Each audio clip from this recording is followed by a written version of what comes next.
Money laundering may be defined as the concealment of the origins of illegally obtained money, typically by means of transfers involving foreign banks or legitimate businesses. There are two characteristics of money laundering. Number one, illegality, and number two, concealment. Illegality implies the use of any revenue created by a criminal or illegal activity. Concealment refers to the hiding of such money. Suppose you owned an illegal business. For example, you are the leader of a cartel. Government tax agencies require you to account for whatever income you obtain. You simply cannot deposit it into your bank account, because once questioned about the money's origins, you run the risk of getting busted and facing jail time. Within the exact same example as a cartel leader, the money you obtain from customers is termed dirty money. This is money freshly obtained from the illegal source that cannot be deposited into a bank account. For this money to be used, it has to somehow be hidden to make it seem legit. This process is called cleaning money.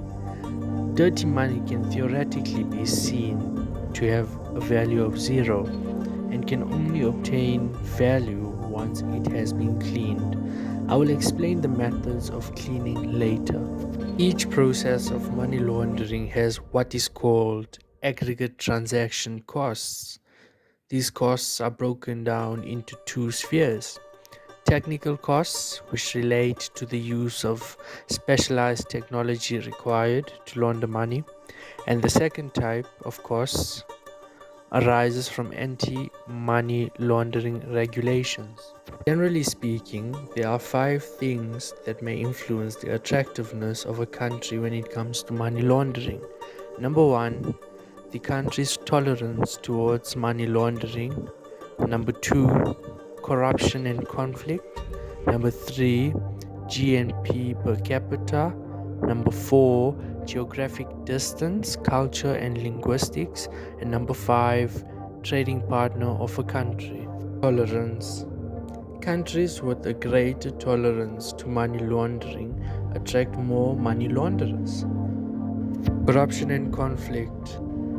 Countries in war or with a high corruption makes money laundering unattractive. Why would you put your money at risk? GNP per capita.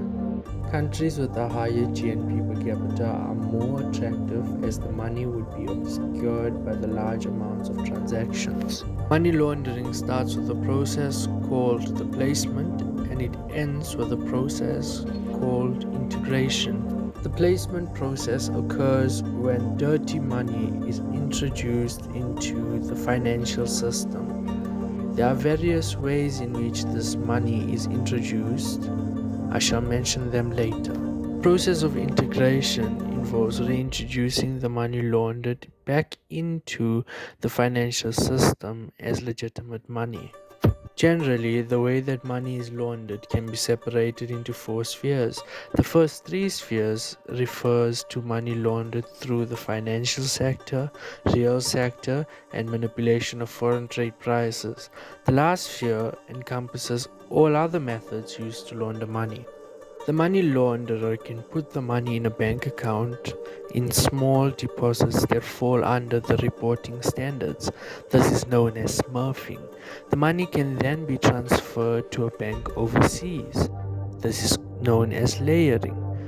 The more the layers, the more difficult it is to find where the money was originated from. Online banking is even more effective, as the process of setting up an account with an online bank requires less paperwork than traditional banks. There are many more ways, but hopefully you have gotten the idea. Money laundered in the real sector. The main ways in which money is laundered in the real sector is through casinos and other gambling places. Casinos are places whereby there is a large concentration of cash. A money launderer would have to own or have ties to a casino. Then the casino would have to simply overstate their profits by small amounts that would not raise eyebrows, and the money would be cleaned. Even though the launderer would have to pay taxes on this money, there would not be a question in relation to its legality. Remember earlier when I said money laundering has a cost? Well, surprise. Tax would also be paid should the money launderer decide to use the money to buy real estate in order to hide the origins of the money. It is worth saying that this idea of marginally overstating profits is not limited to casinos. It can also be used with ordinary businesses, but it simply isn't as effective. Money launderers can buy luxury goods. This allows them to retain most of the value of the dirty money while changing the form of the value. For example, if a money launderer bought a luxurious watch that's 1 of 10 for $10 million, the value being $10 million changes it from being money to it being a watch. This is obviously easier to maintain. The most common method of manipulating foreign trade prices to money launder involves a buyer and a seller. The buyer would ask the seller to charge him a higher amount than the actual price he's buying the product for. The overstated money would then be placed by the seller in a bank account in the seller's country. Shell companies. These companies are set up in countries that have strict banking privacy laws, or in some cases, inefficient money laundering laws. Such companies have no other purpose than to hide the real owners of assets or the business. The money can be physically moved across a border, deposited in a foreign bank account, and wired back to the original country. Underground banks. Unlike formal banks, such banks do not ask their client for a lot of information. It's ran in an informal way. This allows for money launderers to use the financial system to hide the money and distance themselves from it. This is a very interesting topic on its own, and I'm more than glad to make a video on underground banks if that's what you're interested in. Lastly, cryptocurrency may also be used to launder money, but this is also another complex topic. I can make a video on it if you're interested. The future. I think that at the commencement of the internet age, money launderers had begun to shift their attention from physical methods of money laundering into technological methods. But I find it interesting that the physical methods remained just as popular. I ask myself, is there something inherently potent about physical methods of money laundering?